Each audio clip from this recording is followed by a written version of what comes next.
इय्याक नअबुदु व इय्याक नस्तईन। पहले तो मीडिया का मैं बड़ा शुक्रगुजार हूं कि कल वो सब आ गए और खुद उन्होंने देखा कि कितने दहशतगर्द यहाँ छुपे हुए हैं। उसकी वजह से जो प्लान बना हुआ था, सारा ज़मान पार्क के चारों तरफ पुलिस नाके लग चुके थे और तैयारी हुई थी धावा बोलने की, वो क्योंकि आपने सबने जाके एक्सपोज कर दिया कि यहां कोई दहशतगर्द नहीं, तो उसकी वजह से ये मेरा घर बच गया। लेकिन जो मैं चीज कहना चाहता हूं वो ये कि गवर्नमेंट को नाम लेना चाहिए। जब आप कहते हैं ना कि 40 दहशतगर्द, तो आपको तो पता होगा 40 दहशतगर्द, तो उनके कोई नाम तो बताएं, वो कौन है वो लोग। क्योंकि इसी तरह जो इनका प्लान था, मैं अभी आपको बता दूं, इन्होंने जिस तरह मेरे घर के ऊपर पहली दफा दावा बोला था, सारे घर को तोड़ फोड़ कर दी और ऊपर क्लैशनिकोव्स ले गए और छोड़ के जी क्लैशनिकोव्स मिली और पता नहीं कोई और कोई बोतलें भी दिखाई कि जी वो पेट्रोल बम थे। तो किसी, अब यहां कोई आदमी नहीं था, तो किसको पता कि वो यहां अगर इसी तरह का दावा बोल देते और उसके बाद ये 40 लोगों को यहां बिठा देते और कहते देखें जी दहशतगर्द तलब हो गए। इसलिए आपके आने की वजह से ये रुक गया। मेरी ये रिक्वेस्ट है हुकूमत से कि ये जो हरकतें आप कर रहे हैं, इससे कभी भी पॉलिटिकल पार्टी नीचे नहीं जाती, वो मजबूत होती है। क्योंकि पॉलिटिकल पार्टी अगर उसका वोट बैंक है और वो बढ़ता जा रहा है तो वो ऊपर जा रही है, और अगर आप उनकी पूरी मदद भी कर दें, जिस तरह पीडीएम है, जितनी भी मदद कर दें, लेकिन अगर उसका वोट बैंक नीचे जा रहा है तो वो कुछ भी नहीं कर सकते। और ये जो इसके ऊपर भी मैं बात करना चाहता हूं कि हमारे कई लोग पार्टी छोड़ रहे हैं। मैं ये समझता हूं कि इनमें से खैर कई तो खैर मैं इतना जानता नहीं हूं, लेकिन मुझे एक के ऊपर सबसे ज्यादा अफसोस है। वो मेरा बहुत पुराना हमारी पार्टी की, जिसने बड़ी जान मारी है, आमिर कियानी की। तो मुझे बड़ा अफसोस हुआ उसके जाने का। लेकिन इनके ऊपर बहुत प्रेशर है और हर कोई प्रेशर नहीं ले सकता। तो ये मैं अपने लोगों को भी कहता हूं कि उनको कोई बुरा भला ना कहे।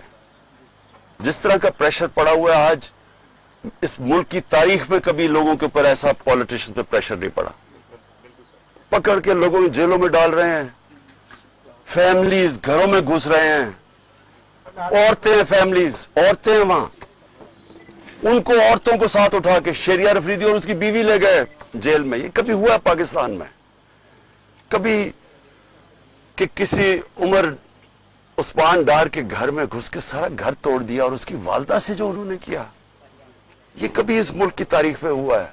जो औरतों को, जो सीन्स आई हैं औरतों के बाल पकड़ रहे हैं, जिस तरह उनको घसीट रहे हैं, ये ना इस मुल्क में हुआ है और ना ये हमारा जो रवायतें हैं, जो हमारा दीन है, ये कोई इसकी चीज की इजाजत नहीं देता।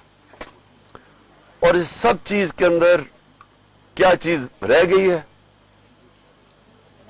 कि जो लोग ये प्रेशर बर्दाश्त कर गए, मैं अपनी पार्टी के वो लोग जो प्रेशर बर्दाश्त कर गए हैं, कौम आपको हमेशा याद रखेगी, कौम आपको भूलेगी नहीं।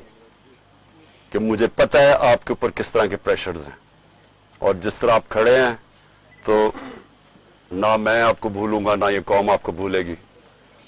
और मुझे ये भी मैं वाज़ेह कर दूं, क्योंकि ये इस तरह का प्रेशर शायद ही कभी किसी की पार्टी के लीडर के ऊपर या उसकी पार्टी के मेंबर्स के ऊपर डाला हो, जो इस वक्त हमारे ऊपर पूरा प्रेशर डाला जा रहा है। मैं सिर्फ एक चीज वाज़ेह करना चाहता हूं कि अगर मैं अकेला भी रह गया ना, अकेला, मैं तब भी हकीकी आजादी के लिए इस मुल्क के लिए खड़ा रहूंगा। क्योंकि ये कोई गलत फहमी में ना रहे कि इस प्रेशर की वजह से मैं शायद पीछे हट जाऊंगा। जिसके ऊपर 2 कातलाना हमले हो चुके हों, दूसरा जुडिशल कॉम्प्लेक्स के अंदर जो मेरे ऊपर इन्होंने पूरा कत्ल करने का प्लान बनाया हुआ था, जिसके ऊपर 2 हमले हो चुके हों और वो फिर भी पूरी तरह इस अपनी तहरीक के अंदर एक कदम पीछे ना हटे, तो उसको ये समझ आए कि वो पीछे नहीं हटेगा। और जो मैं फिर से कहता हूं कि जो आज मेरे साथ खड़े रह गए हैं, मैं तो अपनी बात नहीं करता, ये कौम आपको याद रखेगी, क्योंकि कौम को भी पता आप किस तरह के प्रेशर ले रहे हैं। और फिर इस सारी चीज के अंदर जो बात कोई कर नहीं रहा, और कभी भी किसी मुहज़्ज़ब माशरे में ऐसा नहीं होता कि 25 लोग अभी कंफर्म्ड 25 लोग शहीद हुए हैं। सबके किसी के पास कोई हथियार नहीं था, पुरअमन एहतजाज कर रहे थे और उनको सीधी गोलियां मारी गई हैं। 25 का हमें पता इसलिए क्योंकि हमें बाकी का पता इसलिए नहीं कि 7,500 वर्कर्स को पकड़ लिया, 7,500 तहरीक इंसाफ के कारकुनों को पकड़ा हुआ है। तो हमें पता ही नहीं है कि और कितने और शहीद हुए हैं। हमें इतना पता है कि तकरीबन 700 के करीब लोगों को इंजरीज हुई और वो गोलियों की इंजरी ज्यादा है। तो बात तो आज ये करनी चाहिए कि क्या इसके ऊपर कोई कमीशन नहीं बैठनी चाहिए कि आपके मुल्क के शहरी हैं, जो भी है, एक आदमी कत्ल होता है तो उसके ऊपर तहकीकात होती है, तो पता तो चले कि ये हुआ क्या था। और मैं आज आप सबके सामने कह रहा हूं कि जब भी इंडिपेंडेंट कमीशन बैठेगी, इसके अंदर एक मुनज़्ज़म साजिश आपको नजर आएगी। प्लान किया हुआ था सब कुछ, क्योंकि मुझे तो शुरू में पता ही नहीं, मैं तो जेल में था 4 दिन, मुझे तो ये नहीं पता कि हो क्या रहा था। तो मैं जब बाहर निकला जेल से, उन्होंने कहा जी तबाही हो गई, ये हो गया, घर जलाए गए, कोर कमांडर। मैं भी हैरान, ये हुआ क्या है, क्योंकि 27 साल में एक दफा बताओ कि कभी कोई इस तरह की जला घराव कुछ हुआ है 27 साल में। जब मुझे गोलियां लगती हैं तब तो, और मैं एक आर्मी ऑफिसर को नाम लेता हूं उसका, इंटेलिजेंस ऑफिसर को, तब तो कोई नहीं जलाता, कब तो कोई बिल्डिंग ही जलती। तो ये एकदम क्या हुआ है?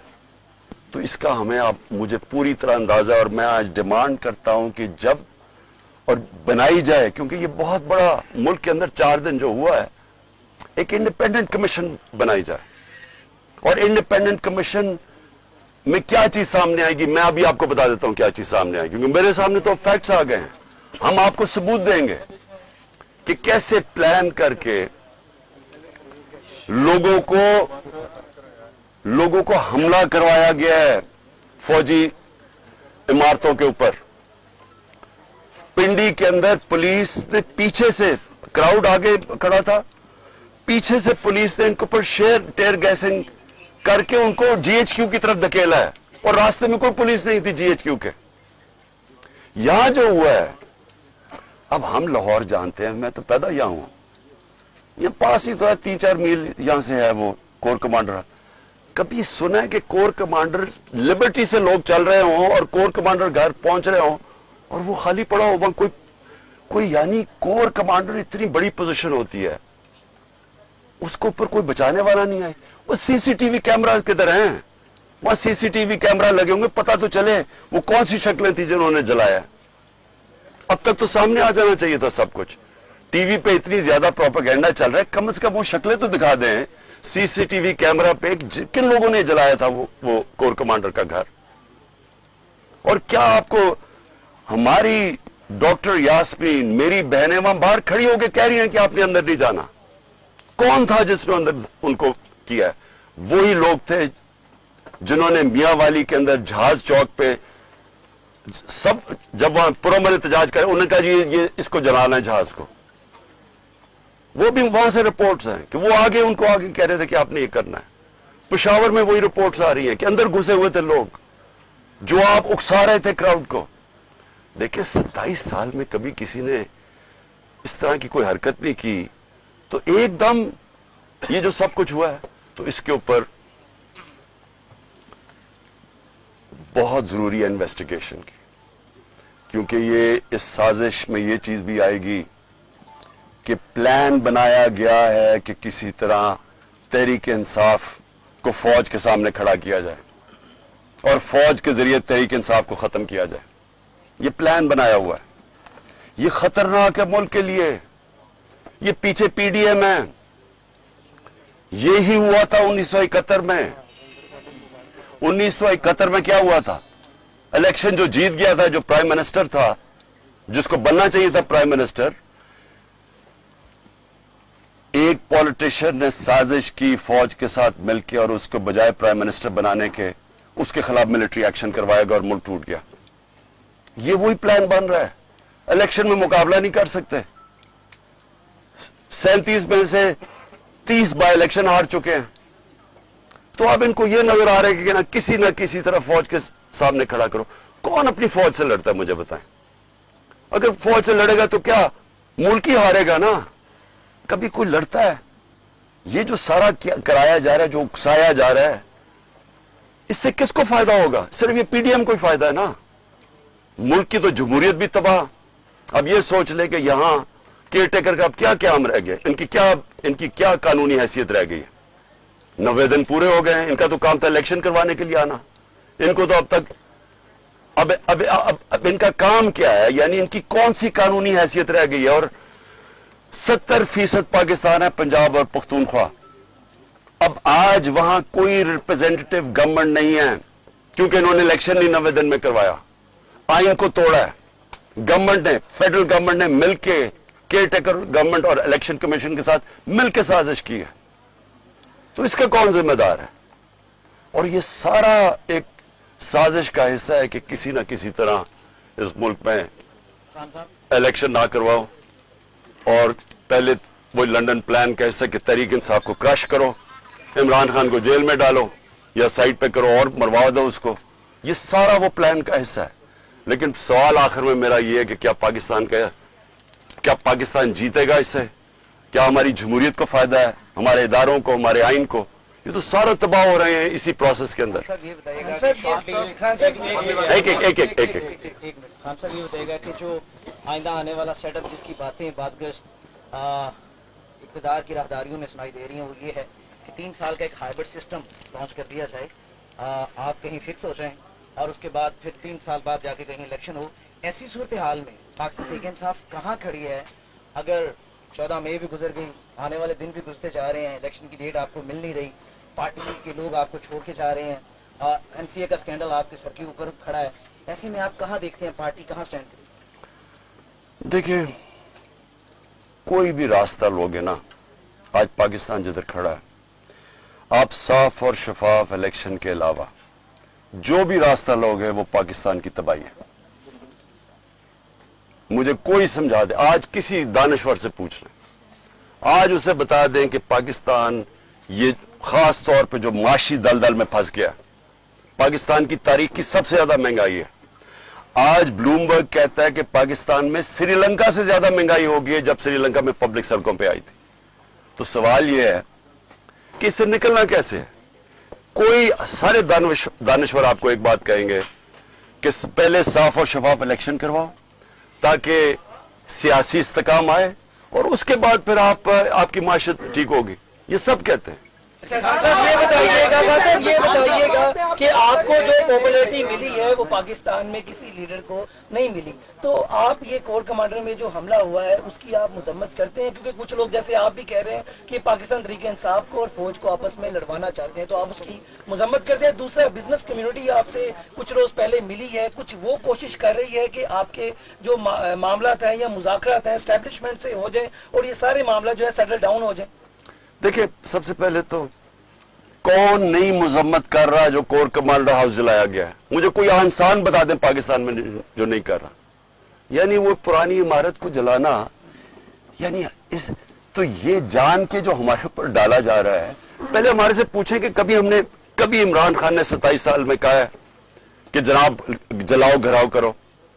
ہمیشہ پرامن احتجاج کا ہے قانون اور آئین کے بیچ میں رہ کے. یہ میرا 27 سال کا ہے. بھی جب مجھے گولیاں لگی ہیں تب توڑ پھوڑ نہیں ہوئی، تب جلاؤ نہیں کیا. تو اس لیے ایک منٹ، میری کوئی اس وقت مذاکرات نہیں ہوئی. ہمارا صرف ایک ہی، میں نے شروع سے کہا کہ میں ہر سے بات کرنے کے لیے تیار ہوں، لیکن بات کرنے کی تو ایک ہی ہے، الیکشنز. اور بات کس کی کرنی ہے؟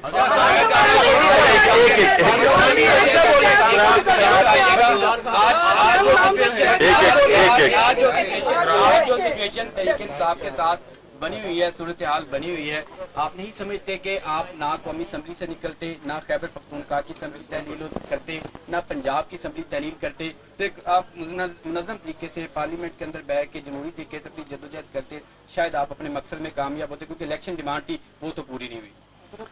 एक मिनट, अगर आप ये मुझे कह रहे हैं कि पाकिस्तान का आइन वाज़े तौर पे जब कहता है कि जैसी आपकी असेंबलीज डिसॉल्व होंगी 90 दिन में इलेक्शन होगा, इसके ऊपर सारे पाकिस्तान के सुप्रीम कोर्ट के जजेस मुत्तफिक है, सारे पाकिस्तान के वकील मुत्तफिक है, तो हमने अपनी असेंबलीज और नून लीग के लीडर्स ने स्टेटमेंट्स दिए कि अगर आपको इलेक्शन चाहिए तो अपनी असेंबलीज डिसॉल्व कर दें। सब सुनको बात तो पूरी कर।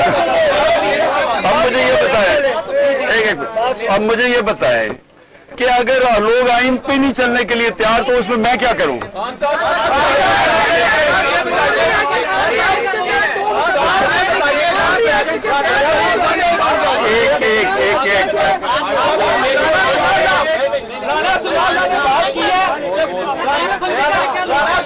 एक राणा ने बात की है कि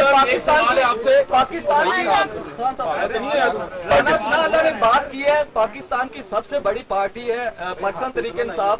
राणा सनाउल्लाह ने बात की है कि हम इसको 4th शेड्यूल में लेके जाने लगे हैं। पाकिस्तान तहरीक इंसाफ ने इसके लिए क्या जो अपना अगला लाहे अमल बनाया है, क्या अगर 4th शेड्यूल में अगर आपकी पार्टी जाती है तो पाकिस्तान की सबसे बड़ी पार्टी है, तो क्या आपका लाहे अमल है? देखो, जब अगली टीम ये फैसला कर लेते हैं कि मैच नहीं खेलना, तो फिर वो टैक्टिकल नॉकआउट पे जाती है कि किसी तरह उसको डिस्क्वालीफाई कर दिया जाए, क्योंकि मैच तो वो अब खेल नहीं सकते।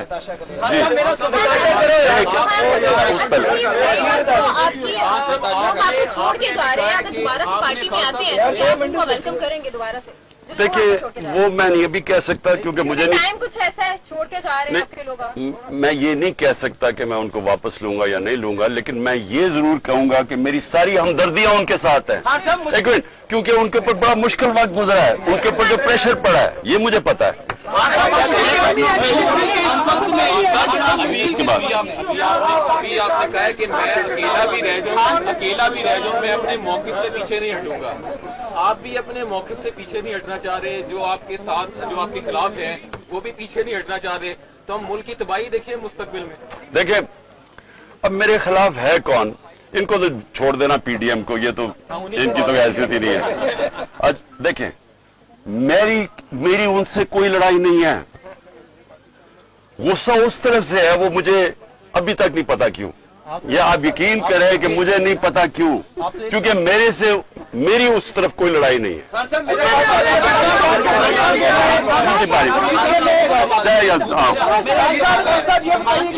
तरीके मुश्किल घड़ी में जब इसके ऊपर सख्त तरीन क्रैकडाउन गुजर रहा है, आपने सदर बनाया चौधरी परवेज लाई साहब को, उनके ऊपर तो कोई क्रैकडाउन नहीं है, वो इस वक्त कहाँ है?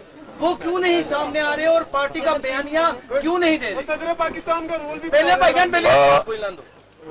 परवेज लाई के घर में जो हुआ है, उसका बत्तर बंद गाड़ी ने उसका घर तोड़ा है, जो औरतों से हुआ है, जिस तरह का वो, यानी क्योंकि मुझे तो पता है मेरे घर में वो हुआ है, मेरी बीवी अकेली, यहाँ बत्तरबंद गाड़ी ने दरवाजा तोड़ा और यहाँ 40 पुलिस वाले चारों ऊपर नीचे। यानी देखें, जो ये किया जा रहा है ना, मैं सिर्फ आपको एक बात बताना चाहता हूं, ये इस मुल्क की तारीख में नहीं हुआ, और मुझे समझ नहीं आ रही कि इससे अचीव क्या करने की कोशिश करें। मुझे सिर्फ एक ही समझ आ रही है कि 1 साल से पार्टी को खत्म करने की कोशिश की जा रही है, वो पार्टी और मजबूत होती जा रही है, वोट बैंक और बढ़ता जा रहा है। अब वो इधर आ गए कि खौफ फैलाना चाहते हैं कि किसी तरह खौफ इतना फैल जाए औरतों से। जो लेकिन लोगों को, मुझे जो सबसे ज्यादा मसला है ना, देखिए मैंने लोगों से बात की अपने, मैं तो जब से निकला हूं, मैं अपनी जो जेल में अभी तक नहीं है, वो बेचारे अंडरग्राउंड ही हैं, लेकिन जो मुझे समझ आई है कि देखिए, लोग अपने ऊपर मुश्किलात बर्दाश्त कर लेते हैं, लेकिन घर की औरतों के ऊपर कोई नहीं बेचारा टॉलरेट कर सकता। मुझे जो तकलीफ हुई, मुझे कोई तकलीफ जेल में जाके जो भी होता है, गोलियां भी लगी, लेकिन मेरी बीवी अकेली घर में 2 दफा इन्होंने धावा बोला, एक दफा वो अकेली और दूसरी दफा नैब आके उसको अरेस्ट करने के लिए आगे, बाहर पुलिस वारंट निकाल दिए। किस चीज के ऊपर? कि वो ट्रस्टी है। ये आज तक दुनिया में नहीं हुआ। ट्रस्टी को ना कोई पैसा मिलता है, ना तनख्वाह मिलता है, ना कुछ होता है। वो ट्रस्टी होने के ऊपर एक और ट्रस्टी भी किसका? अल कादर का उसका है क्या कि सीरत नबी के ऊपर रिसर्च करनी है, यानी वो यूनिवर्सिटी है जो बच्चों को नबी सल्लल्लाहु अलैहि वसल्लम की लीडरशिप क्वालिटी से खड़ा करना है। उसकी ट्रस्टी होने के ऊपर उसके ऊपर उन्होंने वारंट निकाल दिया। ये कभी ऐसे नहीं हुआ। मैं सिर्फ ये कहना चाहता हूं औरतों के ऊपर कभी ऐसे नहीं हुआ।